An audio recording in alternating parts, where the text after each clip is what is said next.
This is the Pittsburg State Coaches Show. Sponsored by Freeman Orthopedics and Sports Medicine and Gorilla Country. Here are your hosts, PSU head football coach Brian Wright, Shay Schrader, and KODE Sports Director Max Preston. Welcome to the Pittsburg State Coaches Show. I'm Shay Schrader, of course, joined by Max Preston and head coach Brian Wright. Coach, how are you doing this afternoon? Oh, we're doing okay. You know, the sun came up this morning and we went right back to work. Just got to go right back at it after, that game. What's the message to your team after that one? Well, really, same message as any time after a game. There's a lot of things that we did well in the game, and then a lot of things that we didn't do well, certainly in that second half, and a lot of things to work on and get better at. Definitely. Yeah, and there is a lot to talk about. After you guys' massive upset win over Central, you guys went into this game with a whole lot of momentum, and the first half was really good. We can say that if we want to go ahead and roll into the highlights here. Absolutely. The Gorilla himself pumped up out there, and just a great, home atmosphere as, all the smoke running out onto the field and the fans and the students watching. Just how great of an atmosphere was it, Coach? Yeah, it was a good atmosphere. The Gorilla Walk was really special. A lot of people that had been there before said that was one of the best ones they'd been around. Definitely. Your defense gets a sack here early in the game. And, despite a 7-0 start, they get the first touchdown. Your defense really handled them pretty well in the first half, I would say. What would you say about the defense? They have a tremendous offense at Kearney, and their quarterback is a really special player. And I thought our guys really started off the game well and really kept us in it.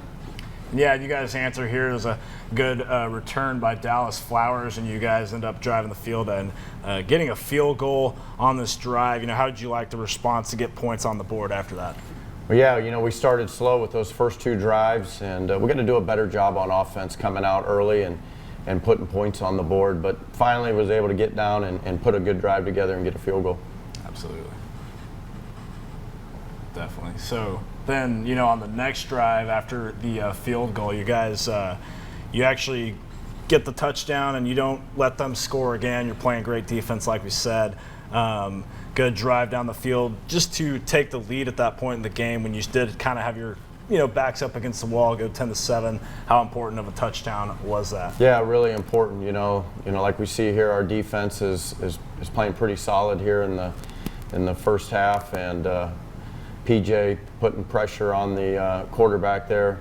PJ Starwinski had a great night, and then Dallas makes a great play here on the interception, gets us the ball back, and then we get a little bit of momentum, and hit a couple of big plays and get down there and put points on the board and get in the end zone. Definitely, and that was a great interception. And the celebration that you saw just there with the slam dunk, is that a tradition you guys have? Do you usually slam dunk after a turnover? Yeah, we do. Yeah, we have the turnover bucket there, and those guys get to dunk the ball. And Dallas made a great play, and here we get a little bit of momentum, like I said, run the flea flicker, great throw by Mac, and great catch and play there to finish it off by Jaylen. Definitely. He was almost in there too, so you know that you guys were in great position to go ahead and make the touchdown, and you were able to convert on that. How happy were you in this situation that you were able to turn that into points? Yeah, definitely. Like I said, really felt the momentum swinging in our favor, and a couple big plays there, and Tyler able to punch it in. So really a key part of that first half for us, and we felt pretty good from that point. Absolutely. And at the end of the first half, you guys had the lead, 17-7, a great play in the end zone, a one-handed catch. That was really a play that could possibly be a play of the game. Just kind of talk about that play to go ahead by 10 points as you go into halftime. Yeah, we did a good job of marching down the field, and we had a one-on-one with Jaylen Martin out there on the wide side of the field, and he's a great matchup for us, and we try to get him the football when we get those one-on-one situations. Good protection by the line on that play, and a great ball by Mac, and then Jaylen going up and doing what he does over a defender and put us up 17-7. Now that play was under review. It could have easily been called back there. I'm not exactly sure what the flag was, but with that going through your mind, what would have been the game plan had that play been called back?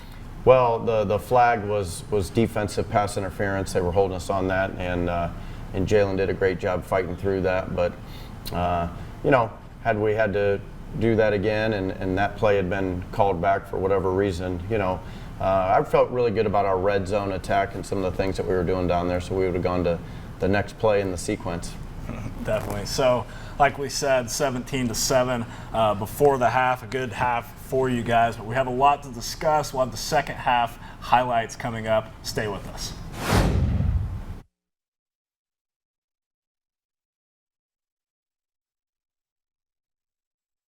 Three receivers and a tight end up front. New back in the game, Noah Hernandez, redshirt freshman out of Jenks High School in Tulsa. Sexton loads up, throws back corner to the far side to the end zone. Jaylen Martin leaping, battling, touchdown, Gorillas. There is a flag on the play. We'll make sure it stands, but that is an unbelievable catch of concentration and physical strength. That was Eddie Lomchek with our call of the game. Palpable excitement there, and of course that call did stand. We talked about this a little bit last block, but that could have been called back. But Martin, I mean, he was not about to let go of that football. Welcome back to the Pittsburg State Coaches Show. So the Gorillas, they headed into halftime with a 17-7 lead. And Coach, in the locker room, what was your message to the team? Well, you know, very similar to any time. We're going to go in there and make adjustments on special teams to begin with, and then offensively and defensively. Felt like even though we were up 17-7, that we needed to still play better to go out there and have a strong finish. And you know, we went through, made those adjustments, and talked to the guys about having a strong finish. You know, unfortunately, we didn't do that. Now, I know there's got to be a little bit of mind gaming as a coach when you're coming up with the game plan for second half, because of course you know that they're going to make adjustments to fit you. Is there a sense that you have to be a couple steps ahead of whatever it is that they're in their locker room talking about? Yeah, I think so. You know, I think when you put your plan together early in the week, you have a plan for the second half, and you'd like to be able to present some things in the second half that you didn't in the first half to not allow them that halftime to adjust to. And we went out and did a couple of those things. They just did it better than we did, and their guys made a lot more plays than we did in the second half. And so being at home for the first time, you know, do your guys, especially with a lead coming into halftime like that, are they a little extra, you know, a little more excited, you know, with that being at home for the first time? Do you have to settle them down a little bit? I don't think it matters really where we're at. You know, our guys know there's a job to do, and that game is for 4 quarters, and you know, I think they understood the message and knew that we had some things to do to be better in some areas, and you know, and I felt good coming out at halftime. Our guys were, I didn't think we were overconfident, and you know, we talked about it being 0-0 coming out. Definitely. So the Gorillas trying to seal a win in the second half. Let's go ahead and take a look at the highlights, Coach. A tough sequence here to start. You get a stop here on a 3rd down and long, but however, there is a roughing the passer penalty. How much do you stress, you know, penalties, especially at this time, to your guys? Yeah, it was a critical moment in the game, and we got to play smart football. And sometimes those plays are tough. You know, you're a defensive lineman, and you're in the backfield, and you're running at the quarterback, and he gets it out, and hard to stop your momentum. But we needed to stop in that situation there, and that one did cost us. You know, because they come back, throw. You know, play action pass on us. We stopped in there. Brandon made a nice play there, but they come back and end up getting us. You know, we cut a guy loose and get us down the middle of the field there for the touchdown pass. Yeah, definitely. And they did make a few good plays there, but then leave this guy wide open. You know, was there a little bit of a maybe consistency thing you had to preach to your defense in this game, especially after?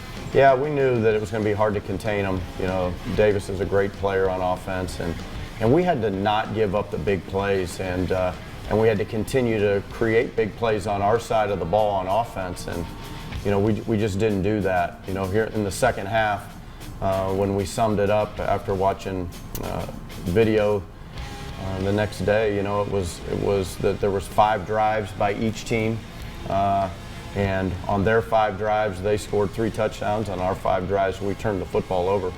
Definitely, and you know, taking a look at some of these plays, both teams did good things on both sides of the ball. You guys made some good offensive plays, good defensive plays.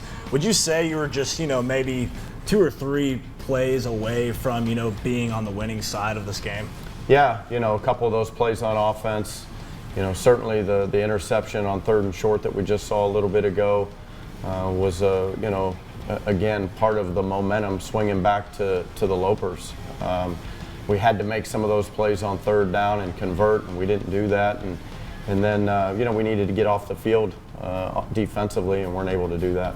Absolutely. And you see the score right here, 28-17 was the final in that game. The Gorillas now 1-1 on the season. Coach, I want to talk a little more about the offense. You know, we kind of talked about maybe some defensive miscues. What about the offense? There was 3 interceptions thrown by Max Sexton and then just some miscues. What did you see on offense in that second? Well, yeah, like I said, we had 5 drives, and on 3 of them we throw 3 interceptions. And, you know, the 4th drive we punted, and on the 5th drive we go for it on 4th down and don't convert. So we have to be much better. Like I said, we knew they were going to score some points. We knew it was going to be hard to stop their offense and their quarterback for 4 quarters. And offensively, we have to help our football team out and score a lot more points than what we did. And you know, the interceptions, we throw a deep ball short. We have two passes come out of the hands of a receiver and right into the hands of a defender. And so, you know, we got to make those catches. We got to make those throws when they're the right ones to make and execute. Well, unfortunately, week 2, it does end with a loss, but there are still some positives to take away from the game. Upcoming, we're going to have a look at our play of the game and more after the break. They made plays, and we did it when we needed to. When they needed to make plays, they made the third down, the conversions, and that's really what I feel like was the end of it. Oh, it's kind of a little reality check. We were kind of coming off sort of a big win and kind of, I don't know, maybe got a little cocky and got what we had coming, but now it's time to just rally and, as you said, not a lot of wiggle room. We have to just strap up and play every game, try to win. You can definitely feel the frustration from PJ Starwinski and Brandon Malikas there. And Coach, do you agree with Brandon's statement that the team is maybe a little bit cocky heading into this matchup? I don't know. You know, you worry about that sometimes when you have a big win, but you know, I told our team that we were going to have to play a much better game against Kearney than what we did at Central in order to beat Kearney. And I felt like our players believed that as well.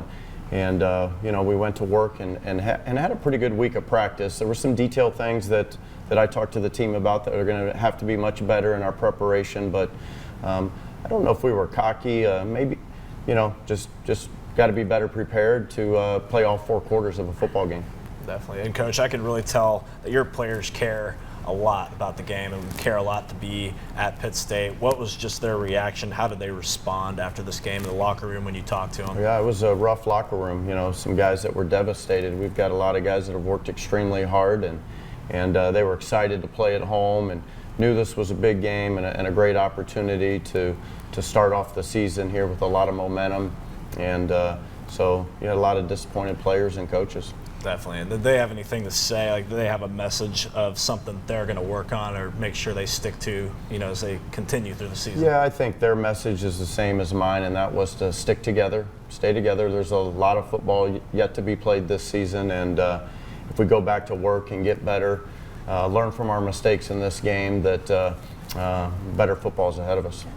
It's very clear that they took this personally, and something that you said, you know, you don't want them riding the high of a good win too much, but is it also a slippery slope when it comes to losses that you don't want them to be too down on themselves heading into the next game? Yeah, for sure. You know, I told them after the game that 1 loss can't turn into 2 losses, so we have to, you know, we have to learn from our mistakes and, you know, on Sunday get over it, you know, and watch the film and be honest with ourselves and find a way to get better. Definitely. Well, there's some positives that we do need to take a look at. Let's take a look at our play of the game that came in the first half. Check this out. Max Sexton to Jaylen Martin. A beautiful catch over the defender. That penalty's not on the Gorillas. That's on the other side of the ball. Let's take another look at it. Overhead view.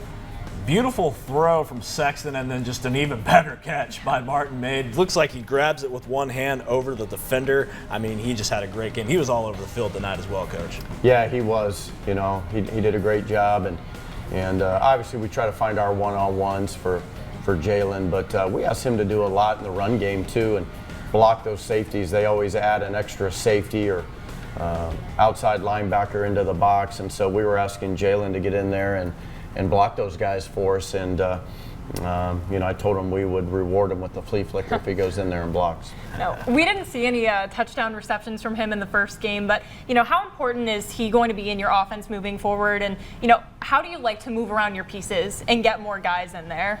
Yeah, well, he's extremely important to us. He's a big weapon for us, and last year we used him a lot as that single receiver, like he was there on that touchdown reception, but. We've used him more on the inside now and changed up sides, and so we're trying to keep the double coverage away from him a little bit more than what he might get. So really for all those guys, we try to move them around. We've utilized a lot more motion just to try to get more guys involved and keep the defense honest. Hey, and he's proven that even if he does have people coming for him, he's not going down without a fight. Yeah, for sure. Let's go ahead and take a look at some of our statistical leaders from this week's. One thing we have to talk about, PJ Starwinski. You mentioned him earlier. He had a career-high 9 stops and 1 sack on the day, which is huge on the defensive end. Yeah, it really is. PJ has really had an outstanding preseason and 2 football games for us. Really impressed with him and the work that he's put in and the player that he's become, in my short time here. Awesome. And then we have Caleb Lewis. He had 16 carries and 60 yards. He was really a big part of keeping the offense moving. Yeah, it really was. Some tough yards inside that he really earned. And Caleb's done a great job for us. I'm excited to see him out there. And he's got a good mix of speed and power and made a couple guys miss in small spaces for us the other night. And then, of course, we just talked about Jaylen Martin, 6 catches, 112 yards, 1 touchdown. And other than that touchdown, 6 catches, that's no small feat for a player. So he also was a key part of this offense, especially in the first half of the game. Yeah, he was. I'd made a point before the game to make sure we were going to target him 10 to 12 times. And I think we just fell short of that. But, we had another third down that we went to him that we had a false start. And then another one the catch that he needs to make on another third down. But he's a weapon for us, and we've got to try to continue to get him the ball. So what was it about him specifically that made you want to target him so frequently? Well, he's proven that he can win a lot of one-on-ones out there, and he's a big target, whether it's out on the edge in a one-on-one situation or even inside, closer to the box and a closer throw for Mac on 3rd and short or 3rd and medium. So, we've just tried to move him around to get him in those spaces, but he's a sure-handed guy that you really trust on 3rd down, so we're continuing to work him into the game plan. Well, if we're talking larger lessons from this game, first loss on the season, as a coach, what are your biggest takeaways from the squad? Yeah, I just, again, we want to see our team stay together and fight through some adversity. You find out a lot about yourself as a football player or a coach and a football team when you're going through adversity. And so we get to find a lot about us this week. All right. Well, coming up, we still have lots of stuff to get to. End of week 2, the Gorillas have a 1-1 record, but you can't get too hung up on one loss in this conference like we talked about. A look at week 3 after the break. Welcome back to the Pittsburg State Coaches Show. The Gorillas end week 2 with a loss, but you start each week 0-0. Yeah, that's correct. And this week you guys are going to get to take a shot at the Northeastern State Riverhawks. Let's go ahead and take a look at what they did this week. They were able to get a 21-17 win over Missouri Southern, so they moved to 1-1 on the season. Yeah, great win for them. They hadn't had many here in the last couple of years, and they've done a good job there. They've done a good job in recruiting. They've gotten some transfers in there, and it looks like it really came together for them at Missouri Southern this weekend. Definitely, and so Have your guys already, started talking about this team, or have you already sent your messages to them to start preparing for Northeastern? Yeah, we have. Every Sunday we put the last game to rest, win or loss, and we move forward. We move on to the next opponent, and my message to the team this week is be 1-0 this week, and not only on Saturday but throughout the course of the week. Now, historically speaking, this has got to inspire some confidence. You guys have never lost to Northeastern since you've played them since 2012. Knowing that information, how do you want your guys to respond to that? I want us to respond with our best football game yet that we've played to this point. Me personally, I haven't played Northeastern yet, so I wasn't a part of those wins, and this will be my first time, going to Tahlequah, and so we've got to do a good job, get back on the road, get focused, and become a better football team regardless of who we play.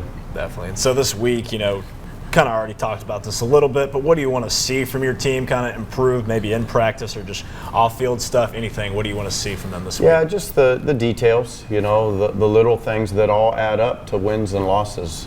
And I expect us to handle our academics on Monday. Monday is an academic day for us where we have meetings with our guys and make sure that they're on point in their classes. And you get a pretty good gauge on how the week's going to be if guys are doing their part in the classroom as well. And then Tuesday and Wednesday are big practice days. I want to see us have really good practices and compete against one another on the offense and defensive side, and look to make, you know, the improvements necessary. Well, I know we here at KODE are excited about road game number 2, but let's go ahead and take a look at the rest of the MIAA, how things stand right now. We have Nebraska Kearney, they're 2-0. Washburn and Emporia State also undefeated. Northwest Missouri State, they're 1-0, but because that was a loss of game due to COVID, that's not going to be a strike against them. Central Oklahoma sitting at 1-1. And we have you guys also at 1-1, Missouri Western at 1-1, Northeastern State at 1-1, Missouri Southern, Central Missouri, Fort Hays all sitting at 0-2, and then Lincoln they're 0-1, but they were the ones with the COVID situation, so that will be a strike against them. But just looking at the standings and how they're shaping right now, what are your expectations moving forward, or does any of this surprise you? Yeah, we don't really look at the standings, certainly after week 2. You know, our focus is, you know, strictly on Pittsburg State and becoming a better football team week 3 than we were week 2. And if we start worrying about the end of the season or the standings, then we won't have our focus on the things that we need to get better at. And if we get better at those things, then we'll be where we want to be in the standings come the end of the season. Definitely. And the MIAA, I've been told since I've been here, very up and down conference, so you know just how important is it to make sure you get your guys back on track so you can just focus on the next one, especially in this conference. Yeah, that's all you can do is focus on us and what we control. And there's so much of the season left yet that remains, and so much that can happen. And it's such a competitive league, you know, that you know the team that wins the league or the team that even finishes second, you know, those teams are going to possibly have a couple losses by the end of the season. So it's very competitive, and we just have to handle our business. Well, before we let you go, we just have to ask, and I know we touched a little bit on it earlier, but what is your first impressions of a packed Kearney Stadium? Yeah, you know, I was impressed. Like I said, it all started with the Gorilla Walk, and what an atmosphere that was for our team and our players, and for the guys that never experienced it before. You know, I think that they were pleasantly surprised, and even for our veterans, like I said before, some of the guys earlier said that was the biggest Gorilla Walk that they had seen, and the most people they had seen, and then you know, I thought the crowd was good, and we just got to give them some more to cheer about in the second half. Definitely. Well, Coach, thank you so much for being here with us today. We always enjoy having you. For Head Coach Brian Wright and Max Preston, I'm Shay Schrader, and we will see you all here again next week. This has been the Pittsburg State Coaches Show, sponsored by Freeman Orthopedics and Sports Medicine and Gorilla Country.